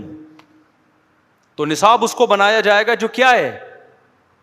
آج اگر 52.5 تولے چاندی کی ویلیو بہت زیادہ ہو جاتی ہے, کل علماء کا فتویٰ چینج ہو جائے گا کہ اب قیمت دیکھنی ہے 7.5 تولے کی. ہو سکتا ہے آپ لوگ بولے ابے یار اتنے عرصے سے یہ بولتے رہے 52.5 تولہ چاندی کی اصل معیار ہے, پرانی ساری کتابوں میں یہ لکھا ہے, اب کیا معیار ہو گیا 7.5 تولہ. یار یہ تو مولوی ایک جگہ ٹکتے ہی نہیں ہے بھائی, وہ ٹکے ہوئے ہیں ایک ہی جگہ. اصول وہی ہے کہ جو سستا ہوگا معیار اس کو.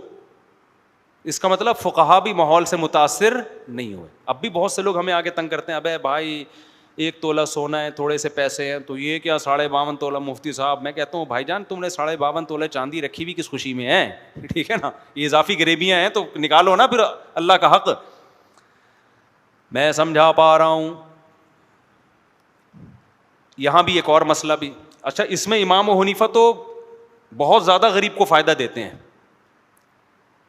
بعض فقہا کے نزدیک دوسرے فقہ میں ریشو بھی ہے کہ سونے چاندی کا ریشو نکالا جائے گا, لیکن فقہ حنفی میں بہت زیادہ فیور دیا گیا ہے. تملیک بھی امام حنیفہ کا قول ہے کہ مالک بنانا ضروری. وہ کہتے ہیں کیونکہ قرآن میں للفقراء فقیروں کا حق ہے, تو کہہ رہے ہیں لام اصل میں تملیک کے لیے ہوتا ہے. ہم کہتے ہیں نا الحمدللہ تمام تعریفیں کس کے لیے ہیں؟ اللہ کے لیے. تو لی میں لام سے پتہ چلتا ہے تعریفوں کا مالک کون ہے؟ اللہ. تو لام جو ہے نا عربی میں اصل میں مکمل اختیارات کے لیے آتا ہے. مکمل اختیارات جب بھی ہوتے ہیں جب پراپر مالک بنایا جائے کسی کو. تو قرآن کہہ رہا ہے للفقراء, زکوٰۃ کس کا حق ہے؟ فقیروں کے لیے. تو یہاں بھی لام کا لفظ بتا رہا ہے کہ پراپر مالک بنانا پڑے گا. یہ میں مثال سے سمجھاتا ہوں. آپ نے زکوٰۃ کے پیسوں سے کھانا خریدا, غریب کے سامنے رکھ دیا کہ کھاؤ, اس سے زکوٰۃ ادا نہیں ہوگی, کیونکہ زکوٰۃ وہ مالک آپ ہو, اپنی ملکیت میں اس کو آپ کھلا رہے ہو. اباحت ہے یہ. اباحت کہتے ہیں کسی کے لیے ایک چیز کو کی پرمیشن دے دینا. جیسے جب آپ کی کوئی دعوت کرتا ہے, آپ اس کے, بس یہ مثال دیکھیں نا, بیان ختم کر رہا ہوں. کسی کے گھر جاتے ہیں, وہ بریانی کوفتے کباب لا کے رکھتا ہے, تو مالک کون ہوتا ہے؟ وہ ہوتا ہے نا. لیکن اس نے اپنی ملکیت آپ کے لیے حلال کر دی ہے. اس عمل کو کہتے ہیں اباحت, مباح کر دیا, اجازت دے دی. تو جب آپ اس چیز کو کھا رہے ہوتے تو اس کی ملکیت میں کھا رہے ہوتے ہو, وہ آپ کی ملکیت میں داخل نہیں ہوتی. اور ایک ہوتا ہے کہ بریانی کی ٹرے پکڑا کے کہنا یہ آپ کو گفٹ ہے. جیسے صبح شام گھروں میں تحفے آ رہے ہوتے ہیں, گفٹ میں کیا ہوتا ہے؟ آپ خود بھی کھا سکتے ہو, پیک کر کے ڈبے بنا کے مارکیٹ میں بولو بیچ بھی سکتے ہو. اسلام کہتے ہیں غریب کو زکوٰۃ میں کھانا کھلانا جائز نہیں ہے. کھانے کا مالک بنا دو گے پھر جائز ہے. آپ پلیٹ پکڑاؤ کہ آپ اس کے مالک ہو, آپ کی مرضی بھائی, کھاؤ یا بیچ دو, آپ کی مرضی. یہ جو ہم ہوٹلوں میں بیٹھے ہوتے ہیں, بعض دفعہ فقیر آتا ہے, اللہ کے نام پہ ایک نہاری کھلا دو, ہم نہاری اس کو خرید کے دیتے ہیں, وہ آگے لے جا کے بیچ دیتا ہے, ہمیں غصہ آتا ہے نا. غصہ اس لیے آتا ہے بھائی ہم نے تجھے کھلانے کے لیے آرڈر کیا ہے, بزنس کے لیے آرڈر نہیں کیا. لیکن زکوٰۃ میں آپ یہ غصہ نہیں کر سکتے. یہاں غصہ آنا بجا ہے کہ ابے ہمیں الو بنا رہا ہے یار. میں نے ایک دفعہ نہاری کھانے گیا, میں بیٹھا ہوں, 2-3 غریب سی عورتیں آئیں, انہوں نے کہا ہمیں بھی لے دو. میں نے اس کو بولا یار ان کو بھی کھلاؤ, اس نے دے دیا ان کو, میں بھول گیا, پھر میں اپنا کھا رہا ہوں. پھر میں جب پیسے دینے گیا اس نے بولا بھائی یہ سالن کو شاپر میں ڈالتی ہیں عورتیں, آگے جا کے بیچتی ہیں, پیسے کما کے دوبارہ نیا بندہ آئے گا اسے پھر کہہ رہی تھی اللہ کے نام پہ 3 دن سے بھوکے ہم, کھلا دو. تو یہ ان کا کیا چل رہا ہے, بزنس. تو یہ بزنس برا کیوں لگتا ہے بھائی؟ ہم تو چاہ رہے تھے کہ پیٹ بھریں کسی غریب کا. پھر بھی چلو یار وہ بیچ دیا اس نے, ہم نے پیسے واپس نہیں لیے ان سے, لیکن یہ غیر اخلاقی حرکت لگتی ہے نا. تو لیکن زکوٰۃ میں غریب کیا ہوگا, مالک للفقراء والمساکین, مکمل اختیارات ہوں گے ان کے. تو نبی نے کیا فرمایا, مالدار سے لی جائے گی, غریب کو ہینڈ اوور کی جائے گی. اچھا یہاں ایک بات سمجھ لیں کہ غریب, یہ لوگ اکثر مسئلہ پوچھتے ہیں کہ جی غریب بچوں کی ہم اس فیسیں دے سکتے ہیں, مالک بنانا ضروری ہے, یا اس کو مالک بناؤ یا اس کی طرف سے اس کی اجازت سے کوئی نمائندہ بن کے مالک بن جائے. مثال کے طور پر میں نے آپ کو فون کیا, جی میں آپ کو کچھ رقم دینا چاہتا ہوں, بتانا ضروری نہیں کہ زکوٰۃ ہے, گفٹ کا نام لے لو آپ, لیکن ملکیت تو گفٹ میں بھی ہوتی ہے نا, ہر وہ چیز جس میں ملکیت ہو. آپ نے کہا جی ٹھیک ہے تو لیکن میں تو آ نہیں سکتا, تو میں کیا کہوں گا, کسی بندے کو بھیج دو. تو اس بندے کو جیسے ہی میں ہینڈ اوور کروں گا زکوٰۃ ادا ہو جائے گی, کیونکہ وکیل کا قبضہ موکل کا قبضہ ہوتا ہے. آپ کی طرف سے جو نمائندہ آیا اس کو جب دیا تو ایسا ہی ہے جیسے اصل کو دے دیا, کیونکہ یہ نمائندہ کس کا ہے, آپ کا نمائندہ ہے. ہاں میں نے آپ کو فون کیا اور میں نے کہا میں ایک بندہ بھیج رہا ہوں, پیسے آپ کو دے گا, پیسے آپ کو دے گا, تو اس سے لے لینا, کیونکہ آپ کے پاس آنے کا ٹائم نہیں ہے. میں نے اس بندے کو ہینڈ اوور کر دی, زکوٰۃ ادا نہیں ہوئی, کیونکہ وہ آپ کا نمائندہ نہیں ہے, وہ کس کا نمائندہ ہے, میرا نمائندہ. دونوں میں فرق یہ پڑے گا, اس بندے سے ڈاکو نے چھین لیا تو زکوٰۃ ادا نہیں ہوئی, جبکہ پہلے والے بندے سے ڈاکو نے چھین لیا تو زکوٰۃ ادا ہو گئی, کیونکہ وہ ہینڈ اوور کر چکا ہوں میں. اب سمجھو, جب آپ کسی غریب کی فیس دینا چاہتے ہیں نا, اور غریب بالغ ہو, تو پھر اس کا طریقہ یہ ہے کہ آپ اس کو بولو کہ یار میں کچھ رقم آپ کو دینا چاہتا ہوں منتھلی, لیکن آپ چونکہ ٹیوشن بھی پڑھ رہے ہو, تو اگر میں یوں کر لوں کہ ڈائریکٹ آپ کو دینے کے بجائے اس ٹیچر کو دے دیا کروں جس کو آپ نے فیس دینی ہے, تو وہ میں ہی دے دیا کروں, تو آپ کی طرف سے اجازت ہے, وہ کہے ہاں اجازت ہے. اب یہ وکیل کا قبضہ, جو ٹیچر ہے نا وہ اس بچے کا وکیل بن کے قبضہ کرے گا, اب زکوٰۃ ادا ہو جائے گی. اگر بچہ نابالغ تھا تو باپ کی پرمیشن, بالغ ہے تو خود اس بچے کی پرمیشن. اسی سے بہت سارے مسئلے حل ہو گئے. جب آپ کسی غریب کا علاج کراتے ہو زکوٰۃ کے پیسوں سے, تو اس میں غریب کو بتا دو بھائی میں آپ کو کچھ پیسے دینا چاہتا ہوں, تو آپ مجھے اجازت دے دو, میں آپ کی طرف سے کس کو دے دوں, ہسپتال کی انتظامیہ کو دے دیتا ہوں, وہ کہہ دے میری طرف سے اجازت ہے, تو جب وہ نمائندہ بن گیا اس کا. آئی بات سمجھ میں؟ نہیں, اور یہ پہلے اجازت لینی پڑے گی, علاج کرنے کے بعد اجازت لوگے اس کا کوئی اعتبار نہیں, کیونکہ وکیل کام کرنے سے پہلے بنتا ہے, بعد میں نہیں بنتا. بھائی سمجھ میں آ رہا ہے کچھ؟ تو میں جو خلاصہ سمیٹوں مجلی سے, تو محمد صلی اللہ علیہ وسلم کے سارے بات کس کے فیور میں جا رہے ہیں, کمزور کے فیور میں. قانون سازی جو ہو رہی ہے تو سارے احکامات کمزور جنس عورت اس کے فیور میں جا رہے ہیں بھائی. آپ اسلامی قوانین بھی دیکھیں نا, مرد جگڑ رہا ہے, لوگوں کو صرف 4 شادیاں نظر آتی ہیں, تو 4 شادی میں بھی جکڑ یہ رہا ہے, گرل فرینڈ پہ پابندی لگ رہی ہے نا اس کی, اور عورت کو رشتوں کی سلیکشن میں آسانی ہو رہی ہے. جب 4 کی اجازت ہوگی تو عورت کی طرف رشتے اتنے آئیں گے کہ وہ کہے گی بھائی یہ بھی ہے یہ بھی ہے, تو اس کو آسانی ہو جائے گی. تو بہت سارے, ہر چیز میں فائدہ کس کو ہو رہا ہے بھائی, غریب کا فائدہ ہو رہا ہے. تو یہ خود اس کی علامت ہے کہ محمد صلی اللہ علیہ وسلم سچے پیغمبر تھے. جھوٹ انسان جب بولتا ہے جب کچھ فائدہ حاصل کرنا چاہتا ہے. یہاں تو آپ فائدہ حاصل کرنے کے بجائے آپ کو کیا ہو رہا ہے, نقصان ہو رہا ہے, اور پھر اللہ پہ توکل کر رہے ہیں, اور اس توکل کا فائدہ بھی ہوا کہ حقیقت میں نقصان آپ کو ہوا نہیں, کیونکہ لوگوں کو یقین آ گیا کہ بھئی اللہ کے واقعی سچے پیغمبر ہیں. تو قرآن کہہ رہا ہے ایسا سچا پیغمبر میری طرف جھوٹ کی نسبت کرے میں نہیں پنپنے دوں گا. سمجھتے ہو؟ تو آج اگر دنیا میں کوئی چیز پھیل رہی ہے حق سمجھ کے نہیں پھیل رہی ہے, وہ برائی ہے, تو برائی تو پھیلتی ہے. حق جس میں اتنی پابندیاں آپ اپنے اوپر لگا رہے ہیں وہ صرف اسلام ہی ہے جو دنیا میں پھیلا بھی ہے اور مزید اسپیڈ کے ساتھ پھیل رہا ہے. یہ تو غیر مسلموں کی رپورٹیں ہیں کہ دنیا میں گروتھ ریشو کے حساب سے بھی اور کنورژن کے حساب سے بھی سب سے زیادہ پھیلنے والا مذہب کون سا؟ اسلام. اور اس دور میں جس میں سائنسی ترقی عروج پر ہے, جس میں مادہ پرستی عروج پر ہے, اس دور میں 1400 سال پہلے ایک یتیم جو نہ لکھنا جانتے تھے نہ پڑھنا جانتے تھے, اس یتیم کی تعلیمات سے متاثر وہ ہو رہے ہیں جو زبردست لکھنا بھی جانتے ہیں اور زبردست پڑھنا بھی جانتے ہیں. وہ لوگ متاثر ہو رہے ہیں. تو اب ہم نظریاتی طور پہ تو متاثر ہیں میرے بھائی, عملی طور پہ بھی تھوڑا سا متاثر ہونے کی ہمیں, صرف ایک رمضان کے روزے ہی تو نہیں ہے نا, ٹھیک ہے وہ رکھ لیا آپ نے, بہت سے تو اب وہ بھی نالائق چھوڑ رہے ہیں, اور بھی بہت سارے احکام ہیں. تو دل میں نیت کرے کہ اللہ تو نے ہمیں ایسے مذہب سے جوڑ دیا جو برحق ہے چمکتے سورج کی طرح, تو اے اللہ اب ہمیں تو نے نظریاتی طور پہ تو مسلمان بنا دیا ہے, عملی طور پہ بھی کیا بنا دے مسلمان. پورے دین پر قرآن کہہ رہا ہے ادخلوا فی السلم کافہ, پورے داخل ہو جاؤ بھائی, آدھا تیتر آدھے بٹیر نہ بنو. تو جو چیزیں نفس کے خلاف جائیں اس میں بھی دین کو فالو کریں, جو آپ کے حق میں جائیں اس میں بھی کس کو فالو. بعض چیزیں تو ہمارے فیور میں بھی جا رہی ہوتی ہیں, جیسے اب میں جیسے وہ فالو بہرحال کس کو کرنا ہے بھائی. کل ایک بندہ آیا کہنے لگا میں نے, آپ کو نہیں پتا کس کا ذکر ہو رہا ہے اس لیے کوئی غیبت نہیں ہے اس میں, کہہ رہے میں نے دوسری آپ کے بیانات سن کے کیے. اچھا بڑا لبرل سا آدمی تھا, کہہ رہے لیکن میں بہت ٹینشن میں ہوں, میری پہلی بیوی بھاگ گئی. پہلی بیوی بھاگ گئی, تو آپ کے تو منہ سے ہی نہیں نکل رہا. میں نے تو پھر بھی آہستہ سے بولا, تو میں نے کہا کہاں گئی ہے؟ کہہ رہے کورٹ چلی گئی ہے, خلا لے رہی ہے.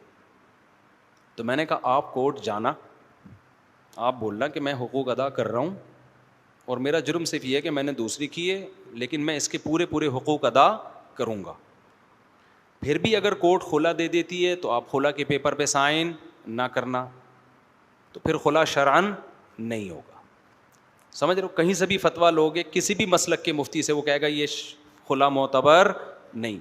لیکن اگر آپ نہیں گئے کورٹ میں نہ جانا, بعض دفعہ مفتی بھی یہ پابند ہوتا ہے یہ سمجھنے پر کہ اس نے اپنے اوپر لگنے والے الزامات کو تسلیم کر لیا ہے. بعض دفعہ یہ کیس کی نوعیت ایسی ہوتی ہے, عورت نے الزام لگایا تو پھر یہ لگتا ہے کہ بھائی یہ نہیں جانا اس کی علامت, تو آپ جانا ضرور, اور عدالت کو یہ گواہ بیان دینا کہ میں اس سے دل سے محبت کرتا ہوں. اور میں نے کہا جھوٹا بیان نہیں دینا ٹوپی کرانے کے لیے, اگر دل میں ہے تو یہ بیان دینا, نہیں ہے تو پھر بول دینا بھائی میں پاگل ہوں, جو ہے وہ جھوٹ نہیں بولنا. میں رکھنا چاہتا ہوں, مجھے اس سے بہت محبت ہے, کورٹ کے میں جب اسٹیٹمنٹ ہوگی نا اس کا بھی اثر پڑتا ہے, اور میں نے دوسری کی ہے شریعت کے حکم کی وجہ سے. لیکن کورٹ پھر اگر اس کو خلا کی پھر بھی پکڑا دیتی ہے تو وہ خلا شرعن معتبر نہیں ہے. آپ 2-4 بنیوری ٹاؤن ہے, دارالعلوم کرنگی, کہیں سے بھی فتویٰ لے کے بیگم کے گھر بھیج دینا اور پھر زندگی گزارنا اپنی آرام سے ہنسی خوشی. تھوڑے دنوں کے بعد مجھے پوری امید ہے انشاءاللہ وہ واپس آ جائے گی. جذباتی کوئی فیصلہ دھڑ طلاقیں نکال دیتا ہوں, بھائی ابھی یہ ہوگا, یہ سائیڈ افیکٹ ہیں, تم نے بھی تو. اچھا پھر کہتے ہیں نہیں میں اتنا پھر نا بہت غمزدہ. اس کا دوست بھی تھا ساتھ میں نے کہا شہد کھا رہے ہو چھتے سے ڈائریکٹ نکال کے, اور کہو مکھیاں نہ کاٹیں. ایسے پیڑے کھا کے لوگوں کو 4 بیویاں مل رہی ہوتی ہیں, ساری دنیا پاگل ہے کیا؟ کیونکہ میرے استاذ نے مجھے یہی سمجھایا تھا, جب میں دوسری کر کے ان کے پاس گیا تھا نا, رو رہا تھا میں بھی, تو انہوں نے مجھے یہ سمجھایا تھا کہ لوگ شہد کے چھتے میں ہاتھ ڈال کے شہد نکال رہے ہیں اور کہتے ہیں مکھیاں کاٹ رہی ہیں, اور یہ جو ہے شہد کے چھتے میں منہ دے کے شہد پی رہا ہے اور کہہ رہے ہیں کہ مکھیاں کاٹ رہی ہیں. تو بھائی یہ تو ہوگا. تو میں شرمندہ ہو کے آ گیا تھا. میں نے کہا یار موٹیویشن گئی تیل لینے, اب اکیلے ہو, اب صبر کرو, اور آپ کے پاس تو اللہ نے مجھے ٹوٹی پھوٹی صبر کی توفیق بھی دے دی تھی, ورنہ ایسے ایسے کچھ ہوتا ہے کہ آدمی پاگل ہو جاتا ہے. تو میں نے کہا اب کیا ہے تو ایک نعمت ملی ہے, تو اب اس میں حلال میں تو تھوڑی ٹینشن ہی ہوتی ہے نا, حرام تبھی تو لوگ حرام کی طرف جاتے ہیں کہ اس میں کوئی ٹینشن نہیں ہے. تو حلال بھائی, حلال تو محنت سے ملتا ہے. یہ ٹماٹر بیچنے والا یہ ایک بندوق خرید لے, کراچی میں تو بہترین طریقہ ہے, پلاسٹک کی بندوق سے بھی اب تو لوگ کانپنے لگے ہیں. لوگ اپنا ڈاکوؤں کو چیزیں دے کے یہ نہیں کہتے کہ ہماری چیزیں گئی, اب تو کہتے ہیں جان بچی. اب کوئی ڈاکو کو 8 لاکھ کا موبائل دے کے آ جائے نا گھر میں, تو اماں اس پہ نہیں روتی موبائل گیا, اماں کہتی بچہ زندہ سلامت واپس آ گیا میرا بچہ, وہ صدقے نکال رہی ہوتی ہے اس کی. تو یہ ٹماٹر والا بے وقوف ہے بھائی, بندوق نہیں خریدتا. رکشا چلانے والا بے وقوف ہے, سارا دن آوازیں بھی سنتا ہے اور لوگوں کو بھی ٹینشن دیتا ہے غلط ڈرائیونگ کر کے. تو حلال ہے بھائی, حلال میں کیا ہے, ٹینشنیں ہیں. تو جب دوسری شادی ہوگی تو ٹینشن تو ہوگی. تو اس کا طریقہ یہ 1 سال کے لیے ابھی بھول جاؤ سکون کیا ہوتا ہے, خوشیاں کیا ہوتی ہیں. 1 سال کے بعد انشاءاللہ آہستہ آہستہ خوشیاں واپس آنا شروع ہوں گی, سگنل بحال ہونا. جب آپ چاند پہ جاتے ہیں سگنل یہاں کام نہیں کرتے, یہاں ہو گئے سگنل. ابھی آپ سمجھو چاند پہ گیا ہوا ہوں میں, بہت بلندیوں پہ پہنچا ہوا ہوں. جیسے جیسے آپ کی شٹل جو ہے وہ نیچے آئے گی نا, آہستہ آہستہ زمین میں سگنل آپ کے, جیسے ہم جہاز سے جب نیچے اترتے ہیں فلائٹ موڈ آن ختم کرتے ہیں تو آہستہ آہستہ سگنل ایک دم سے نہیں آ جاتے. تو آپ کے 1 سال کے بعد سگنل آنا شروع ہوں گے, آپ کو پتہ چلے گا میں نے کیا ہے, پھر انشاءاللہ سیٹ ہو جائے گا معاملہ. تو ایک دم سے نہیں ہوتا. تو میں یہ کہہ رہا تھا کہ کچھ چیزیں ہمارے اگینسٹ ہیں, کچھ ہمارے موافق ہیں, لیکن ہم نے اسلام کو میرے بھائی مکمل فالو کرنا ہے. اللہ سمجھنے کی عمل کی توفیق عطا فرمائے. وما علینا الا البلاغ.